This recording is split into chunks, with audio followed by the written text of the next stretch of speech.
હાલો friends, આજે આપણે બનાવીશું લસણિયા સેવ મમરા. તો તેના માટે આપણે 500 ગ્રામ મમરાને આ રીતે સાળીને લઈ લીધા છે. મમરાને હંમેશા સાળીને લઈ લેવાના. હવે આ મમરાને આપણે થોડી વાર માટે શેકી લેશું. મમરાને શેકવા માટે આપણે કઢાઈ લીધી છે. તો બધા મમરાને આપણે કઢાઈમાં નાખી દઈશું. મમરાને આપણે થોડી વાર માટે શેકી લેવાના, જેથી કરી તેમાં મોઈસર હોય તે બધું ખતમ થઈ જાય અને મમરા આપણે એકદમ ક્રિસ્પી બની જાય. તમારે એને તળવા હોય તો પણ તળી શકાય તેલમાં, પણ આપણે તેને તળીએ તો મમરામાં તેલ ભરાઈ જાય છે અને લસણિયા સેવ મમરા ખાવામાં સારા નથી લાગતા. હવે મમરાને આ રીતે હલાવતા રહી અને આપણે શેકી લેશું, જેથી કરી મમરા આપણા એકદમ ક્રિસ્પી થઈ જાય. મમરાને આપણે આ રીતે હલાવતા રહી અને 2 મિનિટ જેવું તેને શેકી લીધું છે. આપણે મમરાનો કલર ચેન્જ નથી થવા દેવાનો, કેમ કે મમરા બળી જાય તો ખાવામાં સારા નહીં લાગે. પછી મમરાને આ રીતે જોઈ લેવાના. તો તમે જોઈ શકો છો કે મમરા આપણા એકદમ ક્રિસ્પી થઈ ગયા છે. ગેસની ફ્લેમને આપણે બંધ કરી દઈએ. હવે મમરાને આપણે મોટા વાસણમાં નાખી દેવાના. આ રીતે મોટું વાસણ આવે તેમાં મમરાને લઈ લેવાના, જેથી કરી આપણે તેને મિક્સ કરવા હોય તો આપણે આસાની રહી. તો મારી પાસે આ રીતે સ્ટીલનું તગારું હતું તો તે જ મેં લઈ લીધું છે. હવે તેને થોડી વાર માટે સાઈડ પર રાખી દઈએ. હવે આપણે 20 કળી જેટલું લસણ લીધું હતું અને તેને આપણે આ રીતે ખાંડણીમાં ખાંડી લીધું છે. લસણને હંમેશા આ રીતે ખાંડી અને પછી જ લઈ લેવાનું, અને તેની પીએસ આપણે માપીએ તો તે 2 ચમચી છે.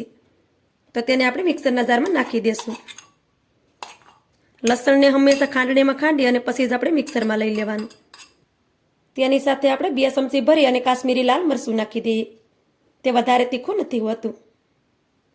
હવે તેમાં આપણે 1 ચમચી જેટલું તેલ નાખી દઈએ. હવે તેનું ઢાંકણ બંધ કરી અને બધી વસ્તુને પીસી લઈએ. મરચાંને આપણે સારી રીતે પીસી લીધું છે.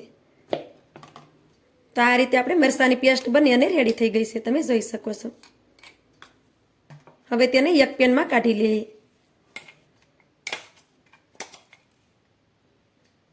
મરચાંને આપણે આ રીતે એક પેનમાં કાઢી લીધું છે. હવે તેમાં આપણે 2 ચમચી જેટલું તેલ નાખી દઈએ. પછી તેને સારી રીતે આ રીતે મિક્સ કરી દેવાનું.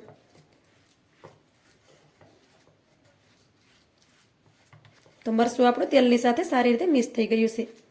હવે તેને આપણે ગેસ ઉપર રાખી અને થોડી વાર માટે પાકવા દેશું. પેનને આપણે આ રીતે ગેસ ઉપર રાખી દીધું છે. હવે મરચાંને આપણે આ રીતે હલાવતા રહી અને પાકવા દેવાનું. મરચાંને આપણે બળવા નથી દેવાનું. તો મરચું આપણું બળી જશે તો લસણિયા સેવ મમરા છે તે સારા નહીં બને. તો આ રીતે હલાવતા રહી અને થોડી વાર માટે તેને પાકવા દેવાનું. તો આ રીતે મરચાંને આપણે થોડી વાર માટે પાકવા દીધું છે. હવે તેમાં આપણે થોડીક હળદર નાખી દઈએ. થોડીક આપણે હિંગ નાખી દઈએ. સ્વાદ પ્રમાણે મીઠું નાખી દઈએ અને બધી વસ્તુને સારી રીતે મિક્સ કરી દઈએ. બધી વસ્તુને આપણે સારી રીતે મિક્સ કરી દીધી છે. તો આપણું મરચું છે તે સરસ રીતે પાકી ગયું છે. ગેસની ફ્લેમને બંધ કરી દેવાની છે. આપણે તેને વધારે પાકવા દેશું તો મરચું કાળું પડી જશે. તો મરચું આપણું સારી રીતે પાકી ગયું છે. હવે તેને આપણે મમરામાં નાખી દઈએ. મમરામાં નાખવા માટે આપણે 100 ગ્રામ જેટલી સેવ લીધી છે, તો તેને પણ મમરાની સાથે નાખી દેશું. સેવને તમે વધારે કે ઓછી પણ કરી શકો. હવે આપણે સેવને મમરાની સાથે સારી રીતે મિક્સ કરી દેવાની.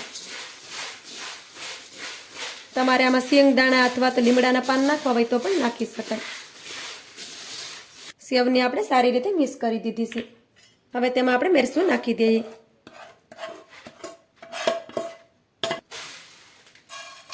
પેનમાં પણ આ રીતે થોડાક મમરા લઈ અને સારી રીતે મિક્સ કરી દેવાનું.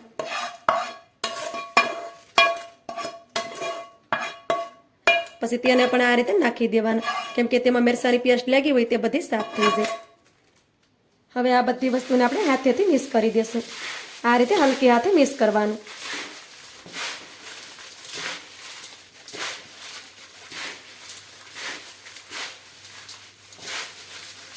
આ રીતે મોટું વાસણ હોય તો આપણા મમરા હશે તે સહેલાઈથી મિક્સ થઈ જશે. પછી તેને આ રીતે મિક્સ કરવાના. આપણે તેને હાથેથી મિક્સ કરશું તો સરસ રીતે તે મિક્સ થઈ જશે અને તેનો કલર પણ એકદમ સરસ આવશે. આ રીતે આપણે મમરાને સારી રીતે મિક્સ કરી દીધા છે. તમે જોઈ શકો છો કે એકદમ દુકાને મળે છે તેવા જ આપણા લસણિયા સેવ મમરા બનીને રેડી થઈ ગયા છે. બાળકને ગમે ત્યારે ભૂખ લાગે ત્યારે તમે તેને ખવડાવી શકો છો. ઉનાળાનું વેકેશન પડે એટલે બાળકોને કાંઈ ને કાંઈ તો ખાવાનું જોતું જ હોય. તો આ રીતે નાસ્તો બનાવી અને રાખી દેવાનો. તો મારી આ સેવ મમરાની રેસીપી તમને સારી લાગી હોય તો લાઇક કરી કોમેન્ટ કરી દેજો. ચેનલ પર નવા હોય તો ચેનલને સબસ્ક્રાઈબ કરવાનું ભૂલતા નહીં. તો મળીએ એક નવી જ રેસીપીની સાથે. ત્યાં સુધી બધાને જય માતાજી.